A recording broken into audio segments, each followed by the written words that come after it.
Thanks very much. I shortened my title a little bit from the earlier one. Oops.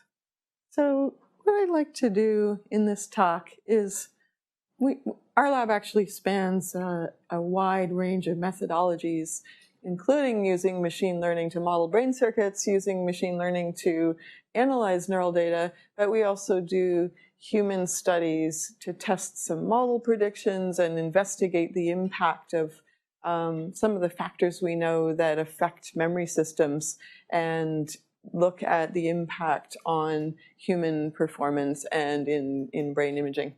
So I'm going to focus on the modeling side, but just touch briefly on some of the ways in which we test model predictions in people.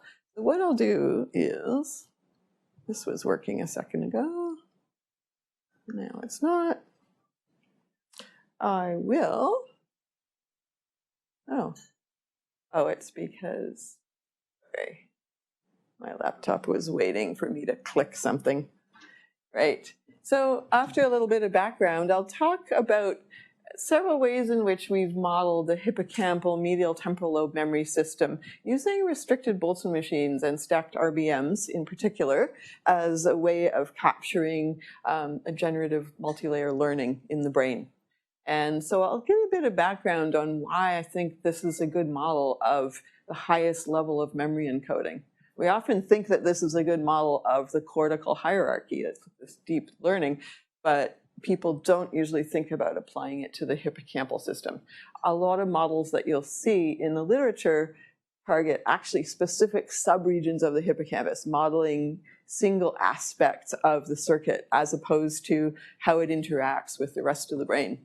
And I'll talk about 3 different modeling projects that different students have worked on over the years with me to encode spatial representations. How do we learn them? How do we learn temporal sequences? And how do we form very rapid memories for highly detailed events and avoid interference between similar events? And that part of the work really focuses in on the contribution of neurogenesis to learning and memory. So the hippocampal region of the brain, almost uniquely in the adult brain, supports ongoing generation of new neurons through the lifespan. And that has an interesting role to play in encoding. And I'll say a little bit about forgetting, because that's another idea out there in the literature. And I don't know if any of you have heard Paul Franklin. He's a researcher here at U of T, and his lab's at Sick Kids Hospital, but he's a very prominent memory researcher. He does mostly rodent work, and his theory is that neurogenesis is important for forgetting. It's kind of the opposite of my idea, but they might be compatible in a way. So I'll just say a little bit about that. And then I'm going to say a bit about some of the work we're doing with another student ongoing on modeling neural data with machine learning methods to try to extract things about the brain's intrinsic networks from EEG.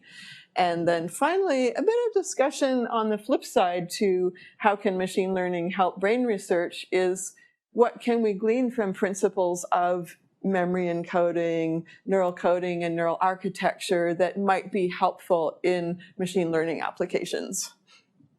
So that's the plan. I don't need to tell this audience about the successes of machine learning, but you guys are coming up with them largely. But I'll just say that deep learning has had successes in areas that require very large amounts of training data. And generally, this, I think, captures to some degree the way we think of the cortex learning through development. Earlier parts of the cortex learn simple features, say, of the visual world. Higher level visual areas encode more complex features on up to neurons that detect faces and so on. So, and we learn the structure, the statistical structure of our world over a lifetime of experience, so with a lot of data. But that's not the whole story. And nor is backpropagation the whole answer, although people are trying to model ways in which this could be implemented in biological circuitry, avoiding backpropagation of error derivatives. Nonetheless, it's not really considered a biologically plausible learning procedure. So the models that I'll talk about today are, as I said, based on RBMs, which are closer to being biologically plausible, I would argue. So can machine learning be used to shed light on some of the more high-level kinds of learning that we do? We do different kinds of learning at different levels in the brain, of course. We have motor systems that learn procedural, what psychologists would call procedural memory. We have sensory systems that encode things about the visual world and the auditory world. And then we have higher level association areas that encode semantic knowledge. So memory researchers like to divide the brain up into these memory systems traditionally. And then at the highest level, we have the capability to encode really complex conjunctions of features that represent single events.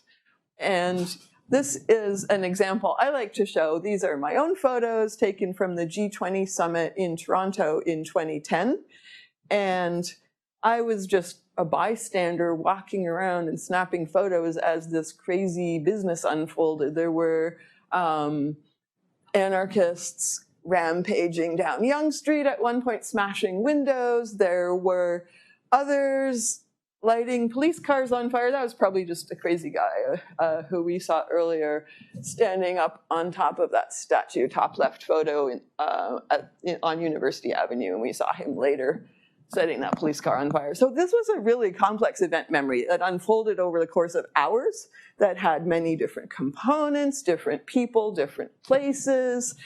I did not need thousands of training iterations to encode that. This is, in a sense, it's one example, one memory, one event. But of course, I had prior knowledge about police cars and fires and SWAT teams and Starbucks and anarchists. So I had the foundational representational building blocks to lay down that memory, but nonetheless, it is kind of remarkable that one single event like that, mind you, this was a fairly emotionally charged set of circumstances, but we can do this. Even if there lacks that emotional intensity, we can lay down memories for complex events that unfold in time, in space, and with one or only a few training examples. So I'm very interested in that type of memory. And the brain regions that are really critical, probably this involves the entire brain, because you can't just form those associations without having that lower level scaffolding, that representation of police cars and people and places and da-da-da.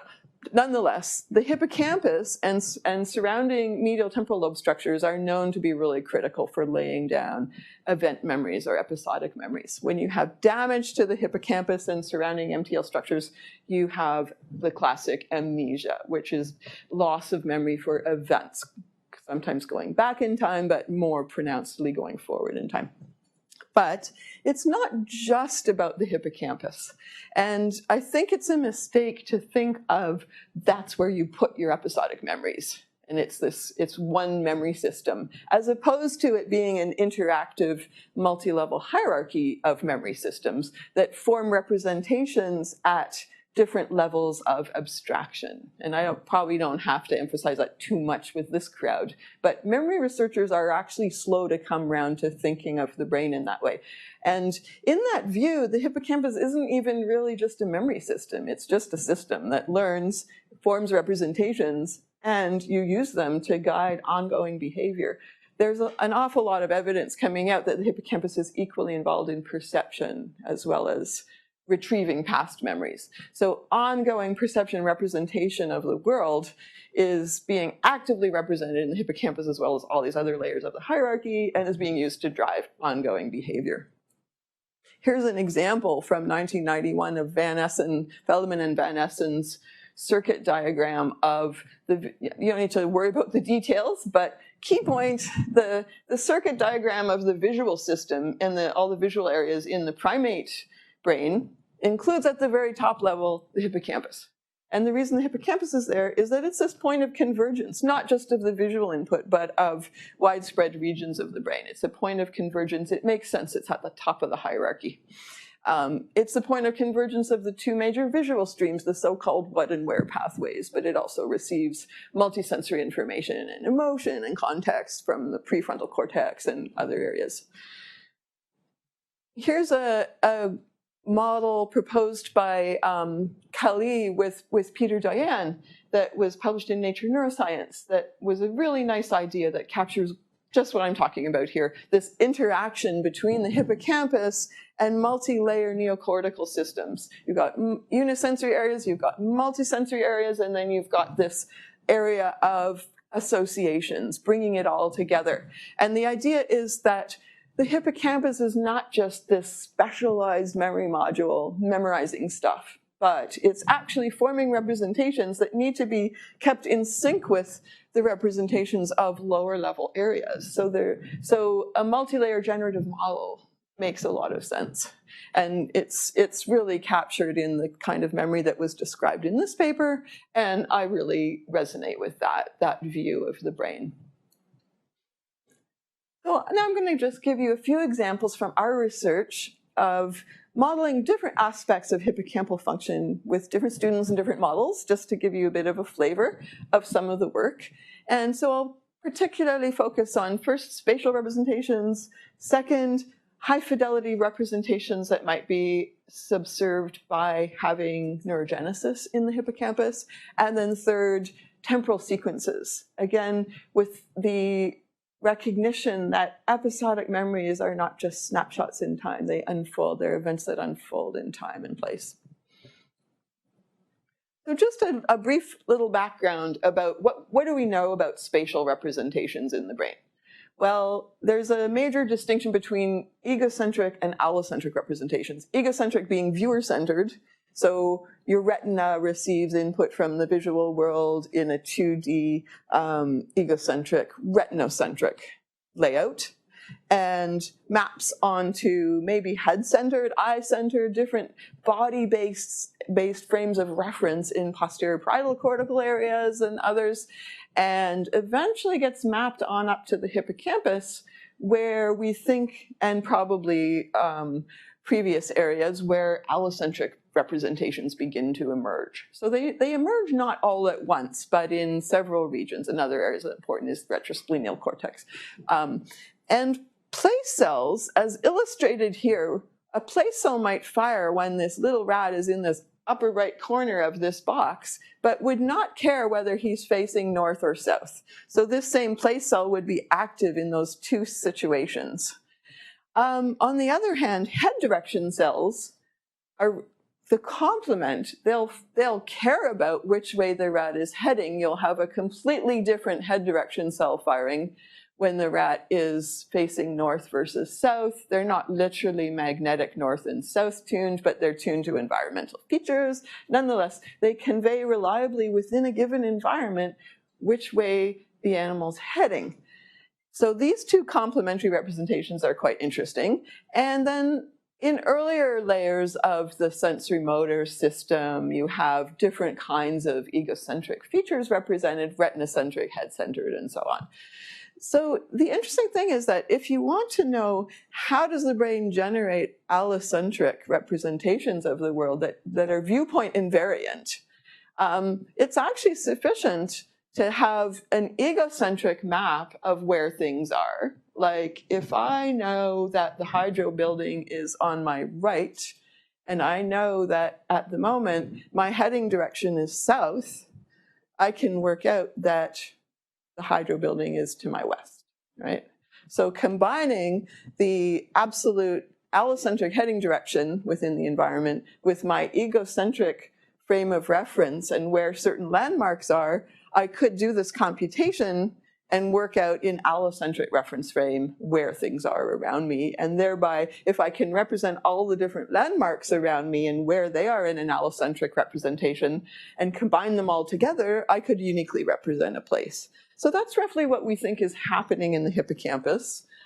Just quickly, these are some place cell receptive fields, and a computational model first proposed by Neil Burgess and his group proposed that they reversed engineered what kind of features might drive place cells to allow them to represent these unique places allocentrically, not caring about heading direction. And one interesting thing about place cells is that they seem to respond a lot to boundaries in the environment.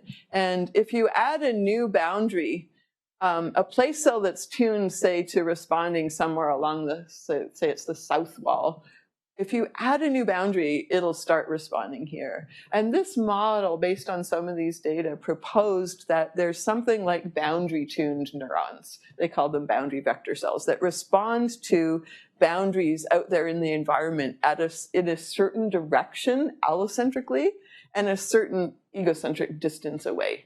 So these teardrop-shaped tuning curves characterize different boundary vector cells. And those have actually been recorded in several brain regions, including the spiculum, an area that feeds right into the hippocampus. So boundary vector cells could be those allocentric landmark building blocks that feed into hippocampal place cells. This model, though, didn't do any learning. It was completely engineered, reverse engineered, based on what do we know about place cells and their responses. They predicted the existence of these cells and later found them, which is pretty cool when you have a neuroscientific model that actually predicts something you wouldn't really necessarily have predicted if you didn't have this model, and then actually validates it. That's quite nice. There aren't that many examples of that in computational neuroscience. Here are head direction cells I've already talked about. What we wanted to do with my former PhD student, Pat Byrne, was, and this work is a few years back, we were initially collaborating with Neil Burgess on a multi-layer model of egocentric to allocentric transformations. And our initial model was hardwired. And then Pat took it a step further and asked, well, could this transformation be learned? Could the hippocampus, given what we know about its inputs, these boundary vector cells and head direction cells, could it actually learn, and also egocentric inputs, could it actually learn a mapping from egocentric inputs to allocentric place representations? And I'm going to skip this. We've already established, you guys know what RBMs are. But what Pat did was he took a 3-layer Boltzmann machine, and in the first layer, he encoded these boundary vector cell tuning curves. And he also had, as a second set of inputs, these head direction cells with tuning curves to different head directions. And he created a topographical projection. So this layer doesn't have to be learned. It's got a fixed center surround topographic connectivity pattern, which simplifies the learning quite a bit. And then he had a hidden layer, which he's hoping is going to represent the transformation to place cell representations, but it was free to learn anything. And then at the very top level, these neurons are designated transformation units. And he added one additional constraint, which was a temporal integration at the hippocampal layer, so that hippocampal units would be encouraged through this coding constraint to encode things that are persistent over a time period. And that model, so this temporal inertia is what I'm referring to, and that model was, and this was trained as in standard fashion as a stacked set of 2 RBMs. So first the mapping to these transformation units was learned, and then given their activities, the second RBM mapping to these hippocampal units with this temporal inertia were learned. And this model was able to learn completely rotation invariant, almost completely rotation invariant representations at the top layer, even though in the earlier layers, the models were sensitive to specific heading directions and viewpoints. So that's one step in thinking about, is an RBM potentially a good model for characterizing hippocampal level encoding, higher level encoding? But that model also required iterative learning. So we're not seeing that fast one-shot episodic learning there. I think that kind of learning is probably going on in the hippocampus, because you do see stable spatial representations, but you also see rapidly emerging representations of new information, particularly whatever is distinctive about a new environment, the hippocampus is very sensitive to and will encode. And yep. So can you go back to the yeah. What is the data set and how do you collect it? Yeah, so the data is completely synthetic. what Pat did was he simulated different environments, like a linear track, a square box, and sampled a random walk through the environment. So I didn't explain any of the details, but thank you for asking. And at each point in the environment that the model was exposed to as a training example, the activities of this population of boundary vector cells were presented as the input, the training data. So the model experienced different places sampled throughout the environment with different landmarks being the object, the enclosure boundaries. Yeah.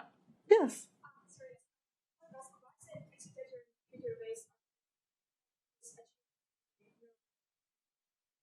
Yeah. The connections here is that's probably not really biologically plausible part of the model, although you certainly do see local topographic connections between brain regions in some cases. And ideally, you would like to see this entire thing just learned. He used feed-forward excitation surrounded by lateral inhibition as a fixed pattern of connectivity to constrain the learning and simplify it. But not a super biologically plausible part of the model, but it did effectively constrain the model so that it was able to make use of the heading information. It forces different subpools of units to be tuned to different heading directions, essentially, and not tuned to other heading directions. So it forces a segregation within this transformation layer. Effectively. Another question? The temporal inertia? To a degree, although really the temporal inertia, you'll see it come up again in a later model that I'll describe when we talk about temporal sequence learning. And there is evidence that at a high level, the hippocampus is really critical for encoding temporal associations, and that it integrates information in some way across time. Does it do so by this type of mechanism through sustained activation? Probably more likely it does so in the entorhinal cortex. There is evidence of sustained voltages being maintained there, similar to so-called working memory units in prefrontal cortex. Within hippocampus, that might also not be very biologically plausible. So this is a first step demonstration model of a principle, but could be taken a lot further to try to really dig into how could this really be made more biologically realistic. Yeah, thanks for the questions. Any other questions on that model? Otherwise, I'm going to switch tracks a little bit then, and now really try to look more closely at how we can encode things rapidly, encoding fine details. And so as I mentioned in the intro, one of the really fascinating things about the hippocampus is that it supports ongoing neurogenesis into adulthood. This has been observed in many different mammalian and vertebrate species. You also see it in the reptilian and the avian brain, in homologs of the hippocampus. Actually, in lower order species, you see neurogenesis more widespread in different brain regions. In mammalian species, it's restricted to pretty much the hippocampus and the olfactory bulb, if you don't consider interneurons being generated, which may happen elsewhere. So in terms of primary neurons being generated in the adult brain, it seems to be restricted to these two regions, the hippocampus, and specifically this one subregion, the dentate gyrus, and an area called the olfactory bulb, which may do a type of olfactory associative learning, but that's not really my area. But people have proposed similar roles for olfactory neurogenesis. That's another interesting side story. So these are the major pathways through the hippocampus.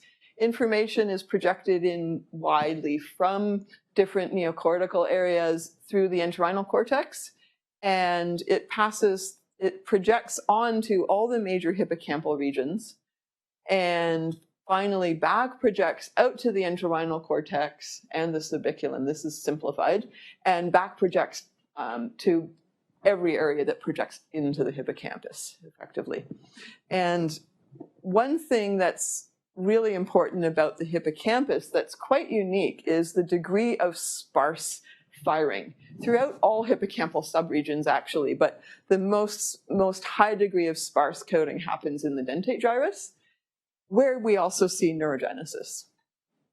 But the newly generated neurons, once they're mature enough to fire action potentials and participate in encoding, are initially not sparsely firing. They're highly plastic. They have actually very high firing rates. They're firing to almost anything they're connected to. However, they're very sparsely connected initially. So that's probably the thing that keeps them from just chattering all the time, is that they only receive very few inputs. As they mature and become more like the older mature granule cells in that dentate gyrus region, they're more tightly regulated by lateral inhibition, they fire more sparsely, and they become less plastic. So there's this interesting diversity of representations and plasticity levels within this region of the dentate gyrus that might be a bit of a clue to how it is able to, on the one hand, encode stable aspects of the environment like spatial landmarks and geometry, and on the other hand, encode event-specific nuances of unique situations. And there actually is a lot of evidence that neurogenesis is important for encoding fine details, encoding context, protecting against interference. And you could easily give a whole talk on this, but some of the situations are a rodent learning to be conditioned fear response in a specific context and not generalizing to another context. When you knock down neurogenesis, you abolish that context specificity of learning.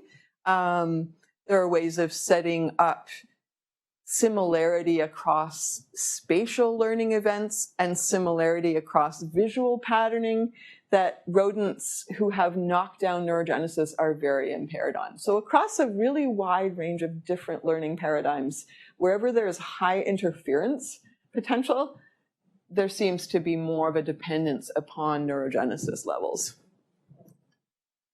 There are different ideas that have been proposed for why we have neurogenesis and what it contributes to. As I alluded to earlier, one of the ideas is that more neurogenesis allows you to clear out memories. So it actually would, the prediction would be that neurogenesis would increase interference with previously learned material. The data that I just presented would support a role for interference reduction, that learning similar events at different times is made easier by having neurogenesis. So those are two very different predictions. And then there's this idea you see quite a bit of pattern separation. This idea is thrown around in different contexts. There's the neural coding sense of the term, in which two situations that might be similar would map onto differentiated neural representations that are more orthogonal, less overlapping. That's the neural coding sense of pattern separation. People also use this term, though, really loosely to define behavioral tasks. So there's a widely used perceptual memory task in the literature that people call a pattern separation task.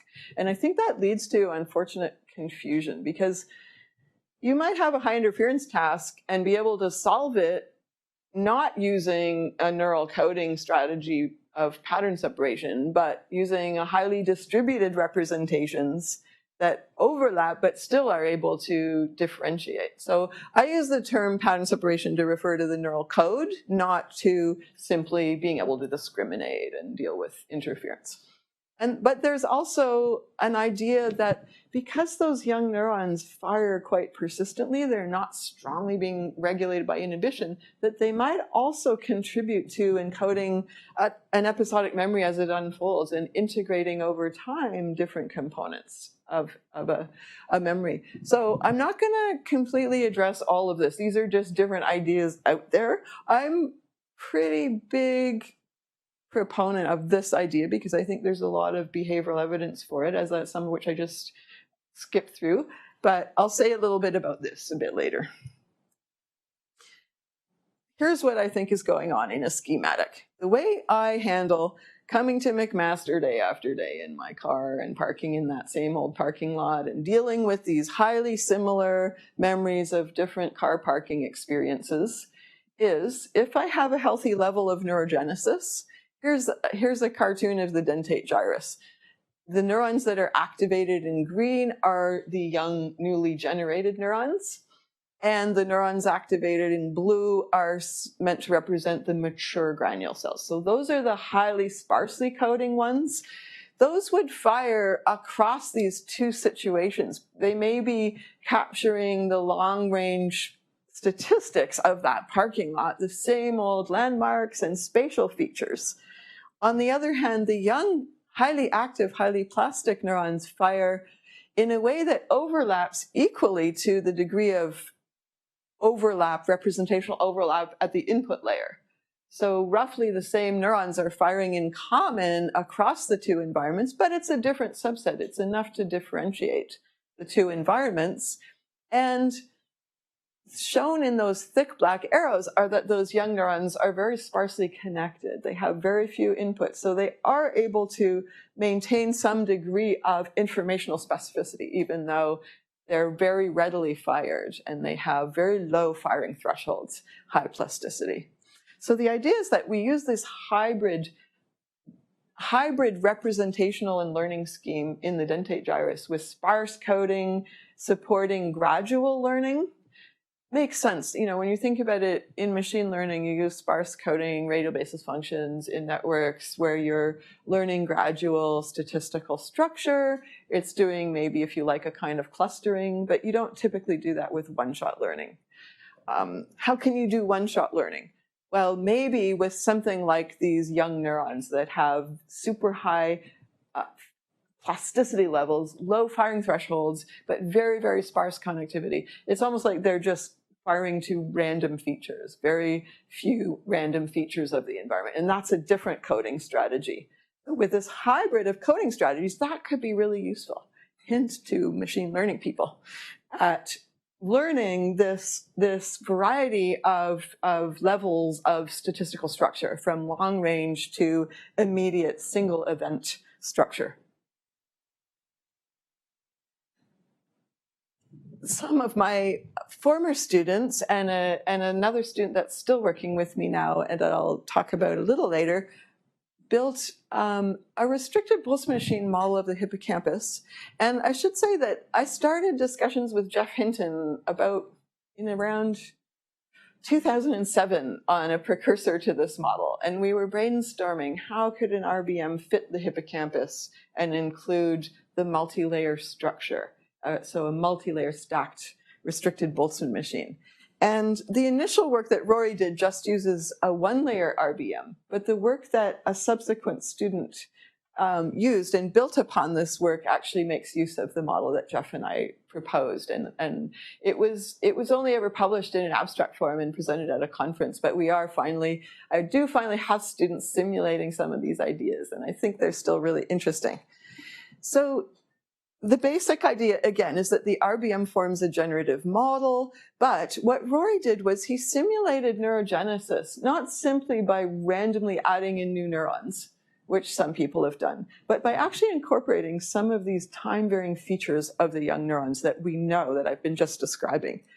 So in particular, he simulates on a time-step basis the transition from a young immature neuron to a fully mature neuron. And with each tick of the clock, the learning rate decays a bit.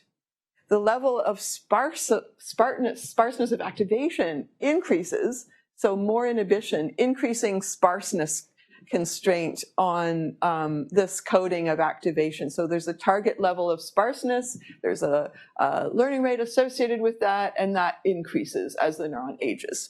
And on the other hand, the sparseness of connectivity, implemented simply as a weight decay, decreases with time.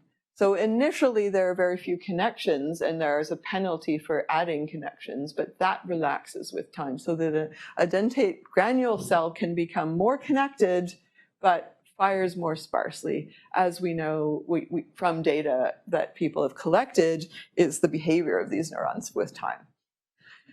And finally, each neuron that's added in probabilistically undergoes apoptosis or cell death. So you don't have a net addition of neurons to the hippocampus.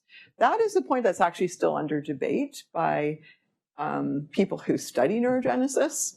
There are ways of increasing the number of neurons. For instance, exercise, aerobic exercise in rodents and probably also in humans increases your pool of available neurons.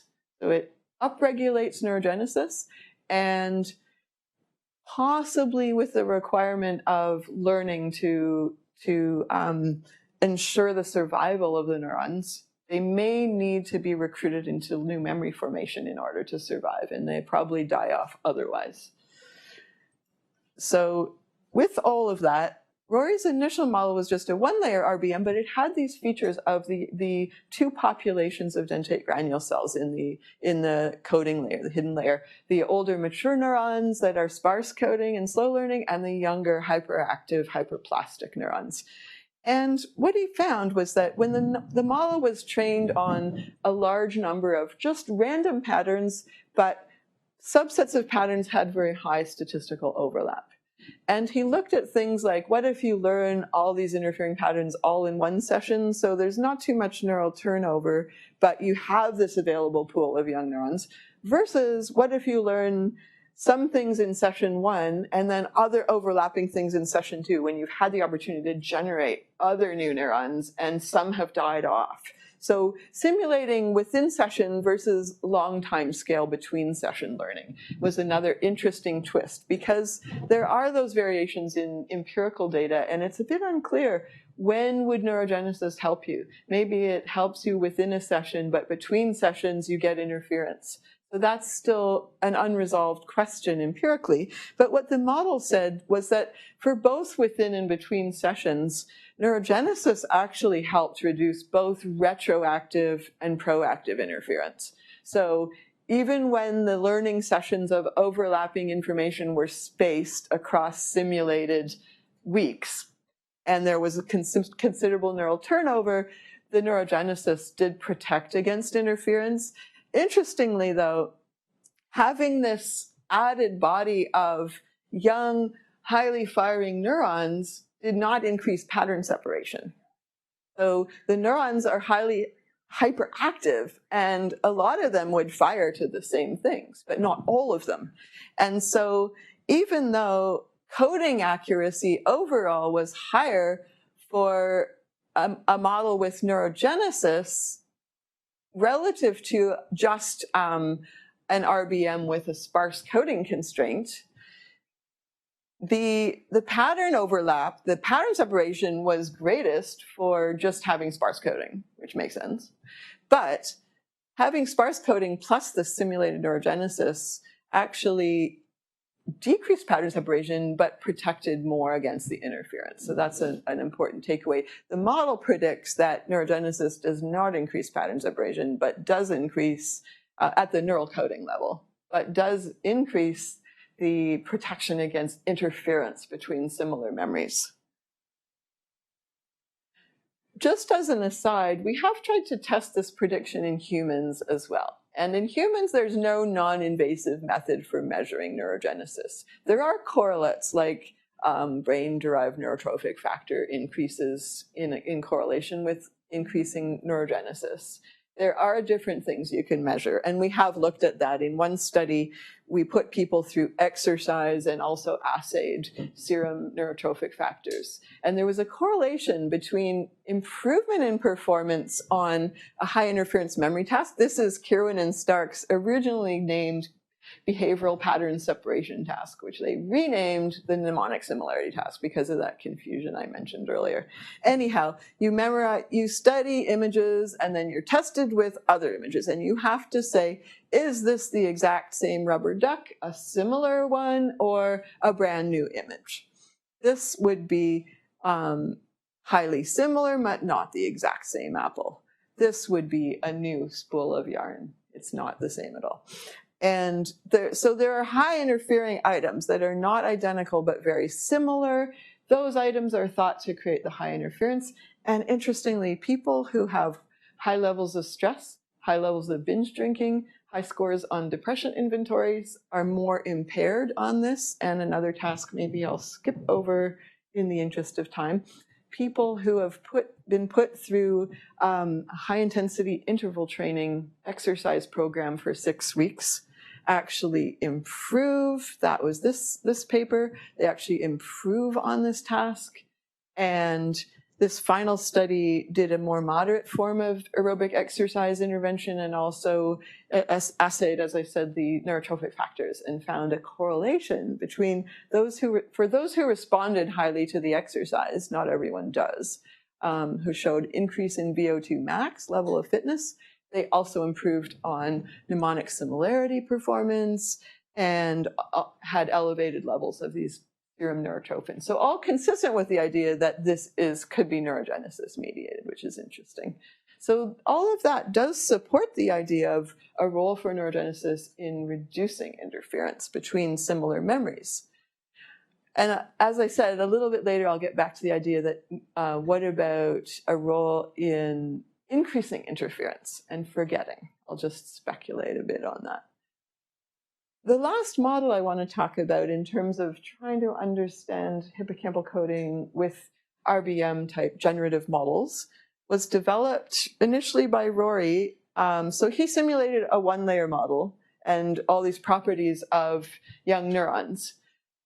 Christine followed, and in her thesis, she took Rory's model as a start, but implemented the multi-layer scheme that Jeff and I first proposed, and incorporated also these aspects of neurogenesis that Rory developed. And she was interested in, can we simulate sequence encoding? How do we really encode episodic events that unfold over time? And this is a really different way of looking at the hippocampus that I have to say Jeff really pushed me on. Like, he completely thought out of the box here and differently to the way most people conceptualize the hippocampus. And really there are connections that support all of this. And I think it makes sense. So I think his really great insight was, well, what if we view the dentate gyrus as being at the top of this hierarchy instead of a hidden layer as everyone else does? Most people say, oh, the dentate gyrus does this initial sparse coding and pattern separation. This was kind of Mars' view. It was not kind of, it was Mars' view that this is what the hippocampus does. It has this initial level that orthogonalizes patterns. He didn't use the term pattern separation, but that's essentially what he was saying.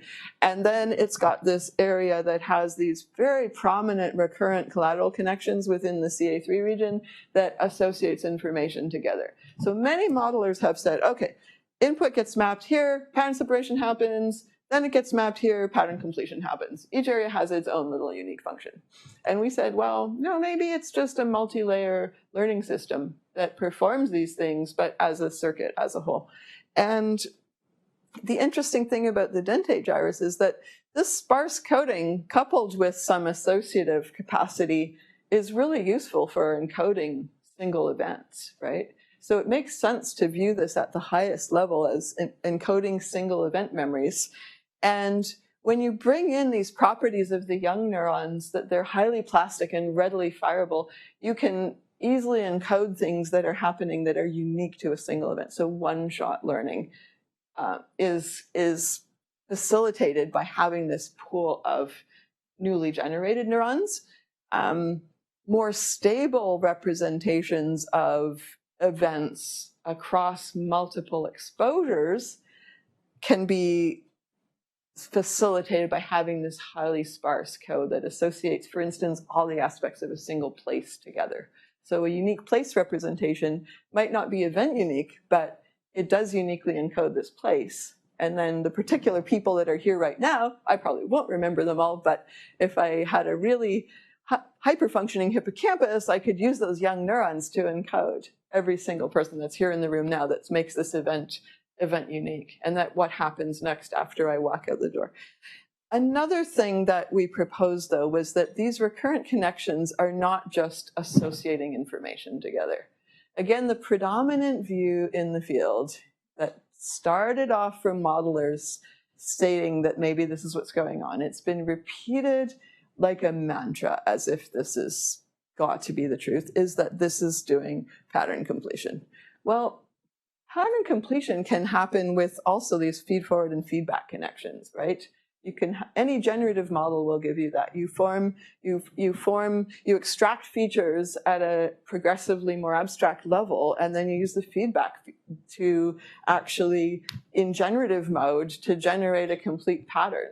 So as long as you've got feedback between layers, that's also pattern completion.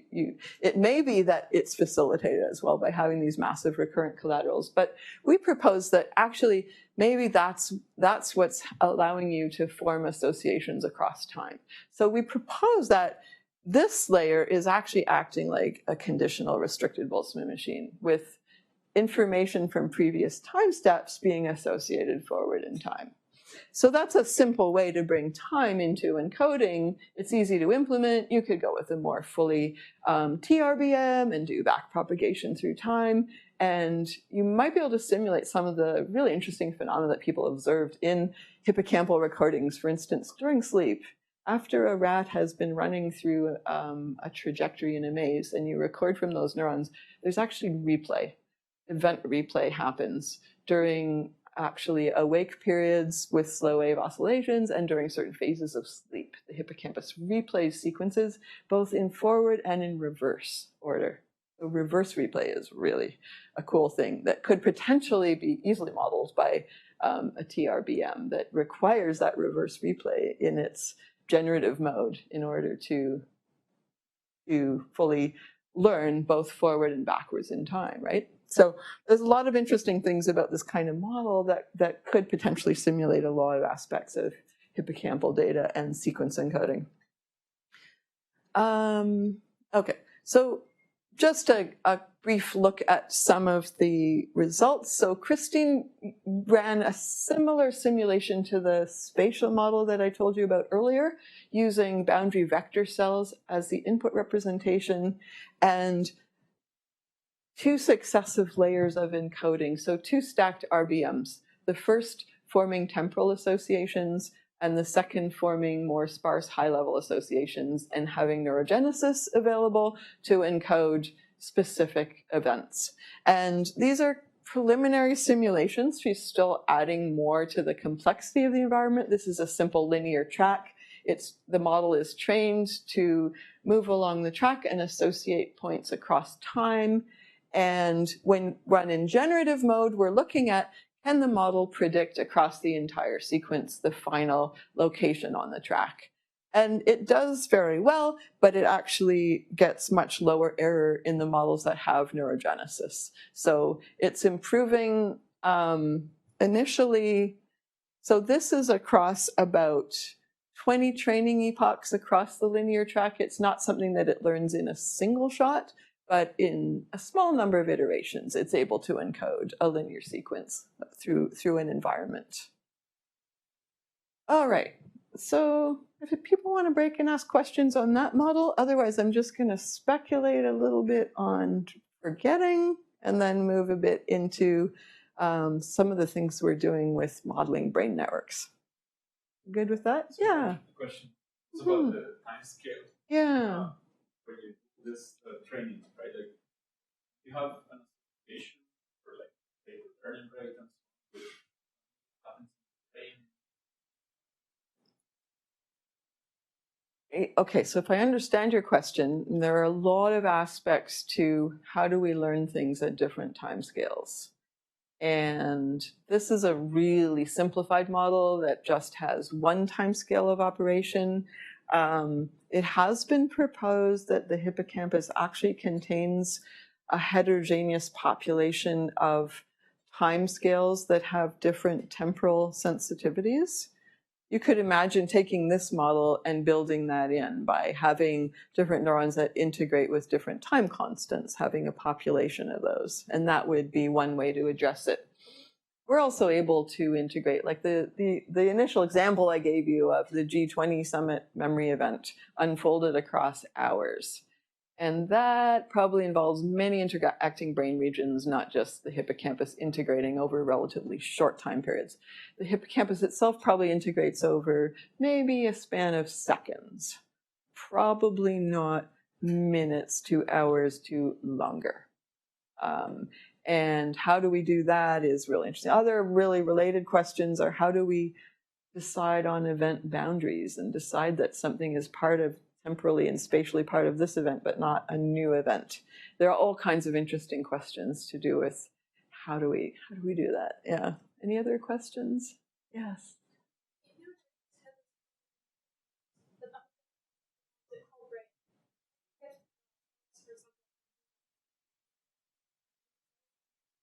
So there are different kinds of apoptosis going on. There's good apoptosis and bad, I guess, is a simplified way to put it. In the hippocampus, for instance, the rat, about 10,000 new neurons a day are being generated in a young adult rat. But only a few thousand of those will survive. Quite a few will die off, apoptosis. And that might be healthy to generate an extra abundance of these neurons, but only retain the ones that are engaged in useful learning and let the others just die off. Might be a good strategy for learning new information. There's also apoptosis throughout the brain and cell damage and loss of dendrites and synapses, which is part of the aging process. And it's probably due to damage. And that's not a good kind of apoptosis, right?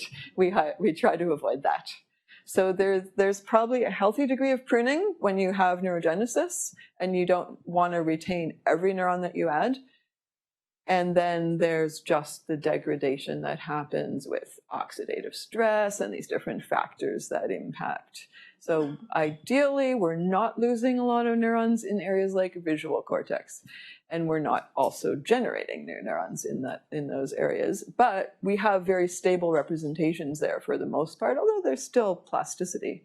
But we do want to maintain our early visual representations, for instance, throughout our lifespan. We don't want to relearn that there are edges and binocular disparity features and so on. Those are things that it makes sense to keep stable, right? Is that get at your question? Any other questions on that part? Okay, great. So just a note on the forgetting thing. I mentioned that there's this other view that neurogenesis contributes to interference and more forgetting, erasing old memories. And the manipulation that shows this to be the case is that you have some learning taking place, like contextual fear conditioning. And then after the learning, you upregulate levels of neurogenesis. For instance, in the rodent with a running wheel for 28 days. And then you retest the learning. And when you do that, that's what Paul Franklin's group did. And you see that there are more neurons, both males and females, and there's more forgetting. So less contextually specific condition freezing response. So that's evidence that having that increase in the population of young neurons promotes actually memory clearance. But you don't seem to get that when you increase the neurogenesis prior to the learning. So if you have rodents that have been heavily running on wheels and they have pretty healthy levels of neurogenesis, and you train them on contextual fear conditioning and you test them 4 weeks later, where the running happened earlier, they do better than animals with lower neurogenesis. So there's these conflicting situations and there are different experimental paradigms.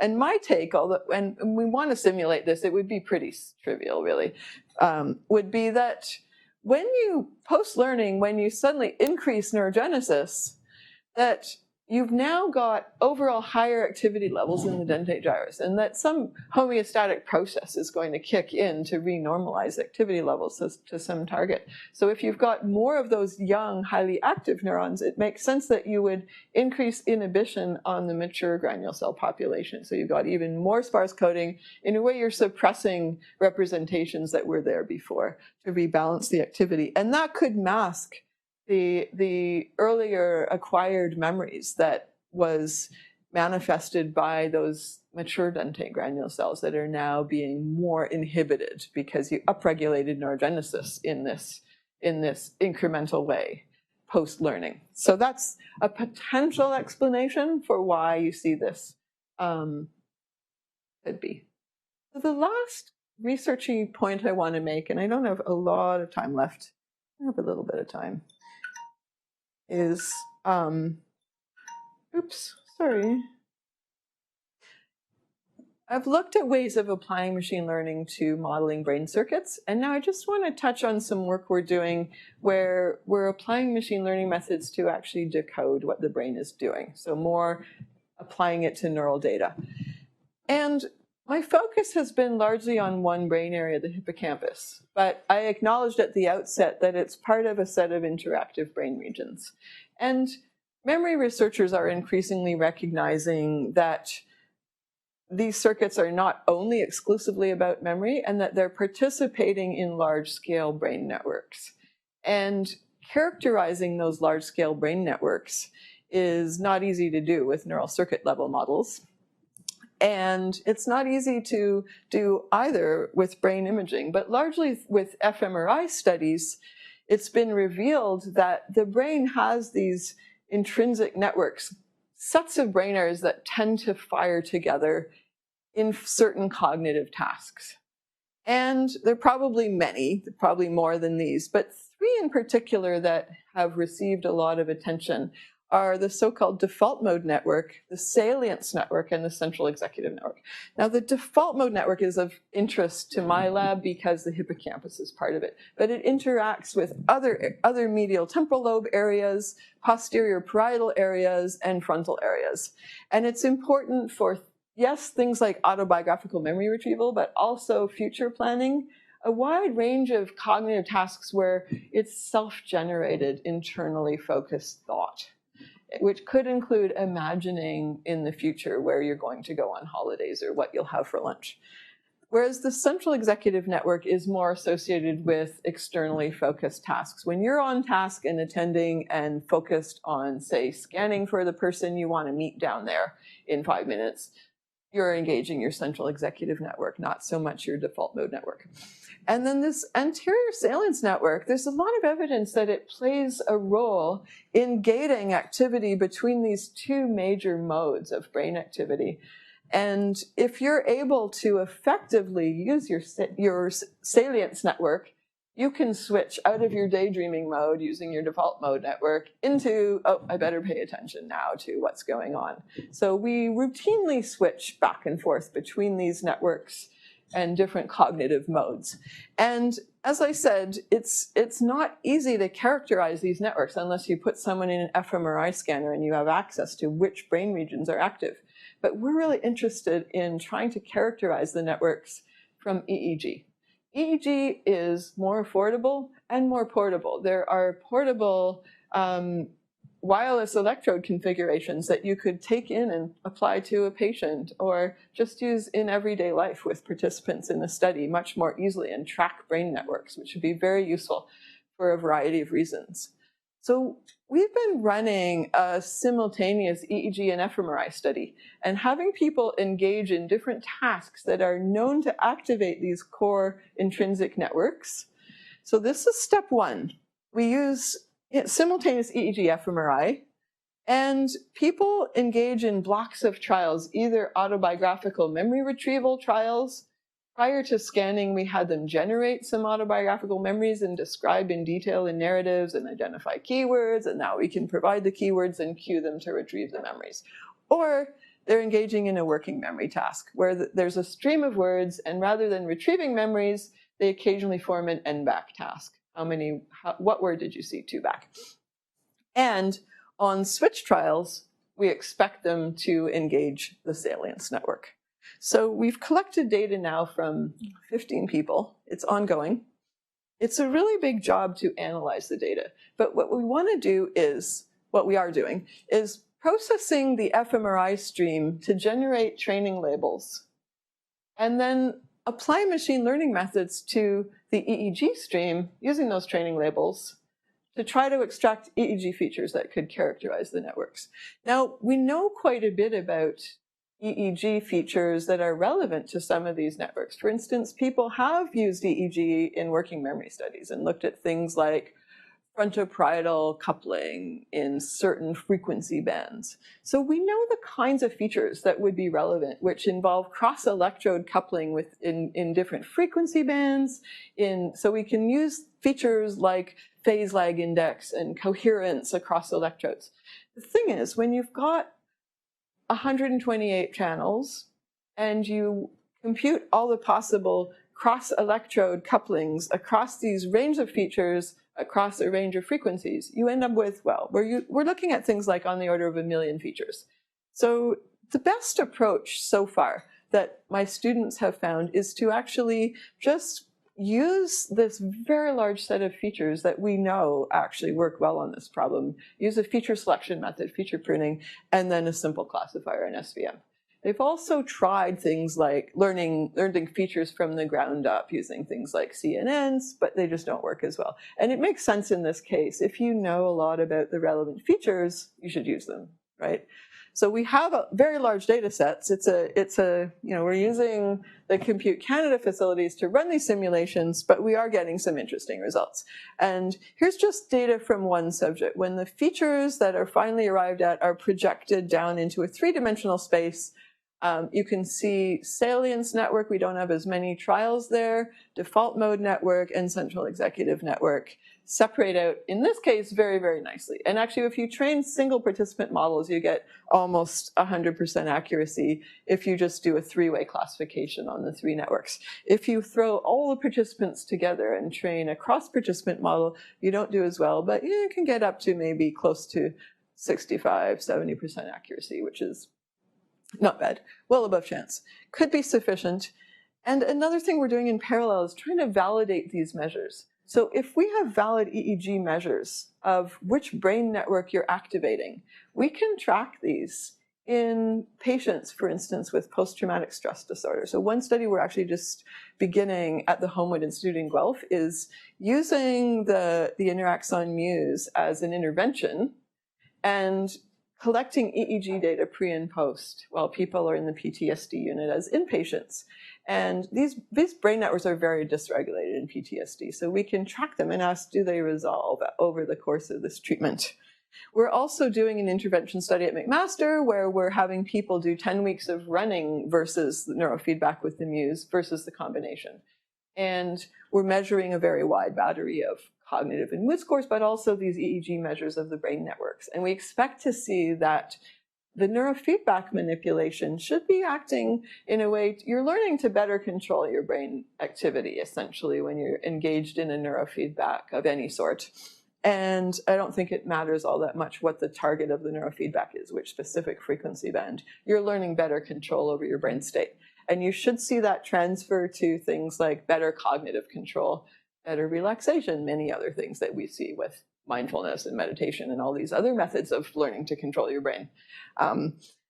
Running, on the other hand, is known to increase neurogenesis and impact hippocampal function to a large degree, and we expect to see that, but we also expect to see changes in this default mode network that interact strongly with the hippocampus, as opposed to, so we should be able to measure with these EEG correlates differential benefits to these different brain networks through the manipulations, which is will be a nice way to validate these measures empirically. Okay, and then I'm probably just about out of time, but I want to wrap up, skip over the conclusions, and just list a few points where already machine learning researchers are incorporating aspects of neural coding and brain architecture into their models and taking advantage with, quite fruitful benefits. So sparse coding's been used for a very long time, radial basis functions. Hierarchical architectures have been used since Jan LeCun started them in the 80s, 90s. Fast and slow learning. It's interesting how these ideas have been around for a long time, but they've really taken off, right? LSTMs, I think, are a nice implementation of working memory, another kind of memory I didn't really talk about today versus long-term memory. To some degree, people have begun to experiment with growing architectures. And certainly there's a lot of interest in pruning methods like dropout. And some researchers are beginning to consider how we could do one-shot or few-shot learning. That seems to be a budding area of interest in machine learning. But I would say the aspects of hippocampal coding that I've talked about today that really allow you to encode complex events across as they unfold in time with a variety of levels of plasticity and coding schemes, I don't think have been really fully capitalized on. If anyone here is interested in having future discussions about this and maybe trying to bring it into your research, I would love to have those conversations. Other areas besides episodic encoding, how do things like reinforcement learning and attention interact? I know some people are bringing attention into their modeling, but really dopamine and acetylcholine, the modulators of reward learning and attention, project very widely throughout the brain and probably modulate every type of learning that we do. So those should always be part of brain processing, and probably for a good reason. And finally, the thing that we think really makes human brains stand out, apart from all other species, what makes us really intelligent is not our pattern recognition abilities, not that we have something like a CNN that does good vision. It's probably more that we're able to use our prefrontal lobes, our executive functions, to multitask, to decide what to learn, to decide what to do next, to decide what's relevant, and to be flexible and change our plans and backtrack and think ahead. All those things that we throw together as executive functions, I would say machine learning has barely scratched the surface. And so in terms of really building intelligent machines, I think there's a really long way to go, and there's a lot of interesting stuff to be done. Okay, any other questions? That's the end.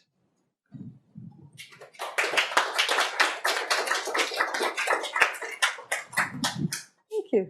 We've asked lots of questions along the way, but any other thoughts? Yes. With the rodents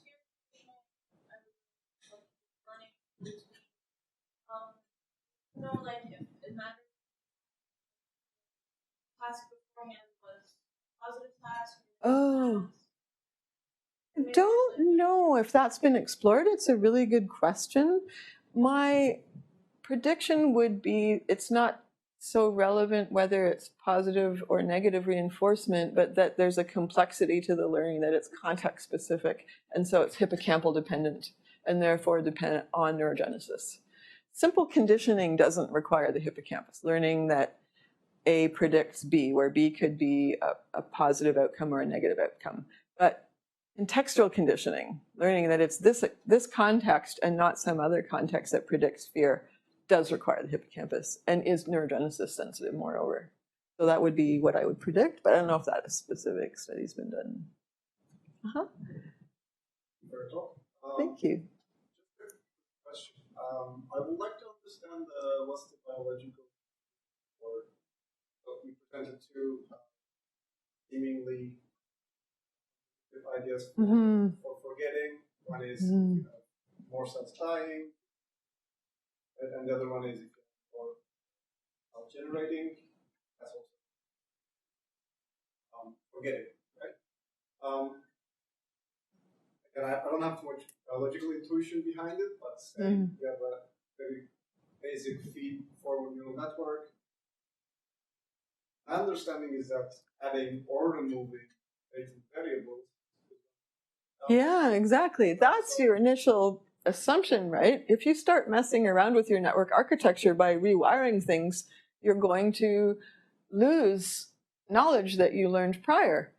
So I think the hippocampus has several different strategies to allow it to get away with this neurogenesis and apoptosis. One is the very sparse coding, so that older neurons that have previously encoded important memories may be more protected against apoptosis, and they're firing very sparsely, so they're not interfering with the new learning. The young neurons can be then devoted to learning the new information and what's really changed and unique about this environment.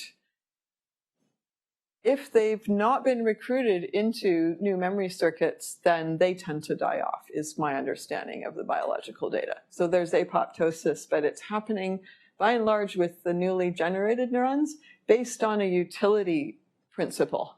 If they've had utility in learning, they'll be protected.